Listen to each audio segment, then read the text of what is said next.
გამარჯობათ, გთხოვთ აუცილებლად დაჭერთ ჩემთან, მე დღეს საათღონო გურული ტაბლას გამოგეცხოვთ თქვენ.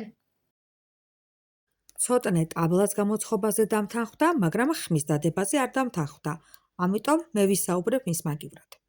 ტაბლას ღომის ფქვილიდან აცხობდნენ, რძით ან სველით შრატით ძელდნენ და ყველით ხაჭაპურივით ტენიდნენ, მაგრამ ხაჭაპურს ყველი ერთფენად აქვს, ტაბლას კი 2 და 3 ფენად.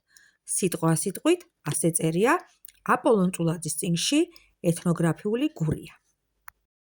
თუ ღომის ფქვილი მოგეპოვებათ, გამოაცხოთ ღომის ფქვილით, თუ არა და წვრილად დაფქვილი თეთრი ღერღილით, რომელიც უნდა მოზილოთ ცხელი რძით ან სველით.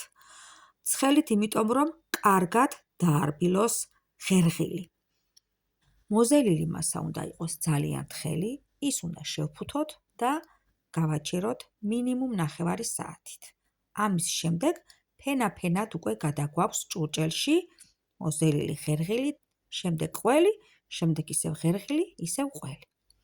ეთნოგრაფიისა და კულინარიის შესანიშნავი მცოდნე ზურა ბაუჟაძე გვაწვდის ასეთ ინფორმაციას, რომ ყველის მაგივრად შესაძლებელი არის ნადუღიც გულსართად გამოვიყენოთ, რომელიც შეგვიძლია შევაგემოთ მონჭოთი და პიტნათი. მე ესეც მაქვს დაგემოვნებული, გამოვაცხვეთ, მე დაცოტნემ და მინდა გითხრათ, რომ არის უგემრიელესი. ჭურჭელთან დაკავშირებით მოგცემთ ერთ რჩევას. გირჩევთ, რომ ტაფაზი არ გამოაცხოთ, რადგან შეიძლება გადაბრუნება გაგიჭირდეთ და დაგეშალოთ. ძველ გურიაში, რა თქმა უნდა, ტაბლა ცხვებოდა ქვისკეთზე, მაგრამ ჩვენ ახლა ქვისკეთი არა გვაქვს, საერთოდ კეციც ვერ ვიშოვეთ და ამიტომ ვაცხობთ მინის ჭურჭელში.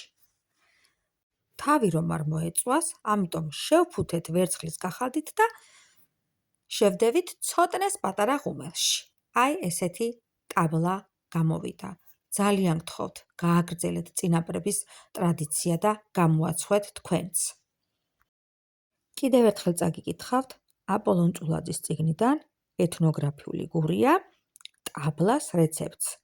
ტაბლას ღომის ფქვილიდან აცხობდნენ, რძით ან სველით შრატით ძელდნენ და ყველით ხაჭაპურივით ტენიდნენ, მაგრამ ხაჭაპურს ყველი ერთფენად აქვს, ტაბლას კი 2 და 3 ფენად. სრულიად საქართველოს ულოცა, აღდგომის ბრწყინვალე დღესასწაულს ქრისტე აღსდგა. გურულებო, ძალიან გთხოვთ, გააგრძელეთ ტრადიცია.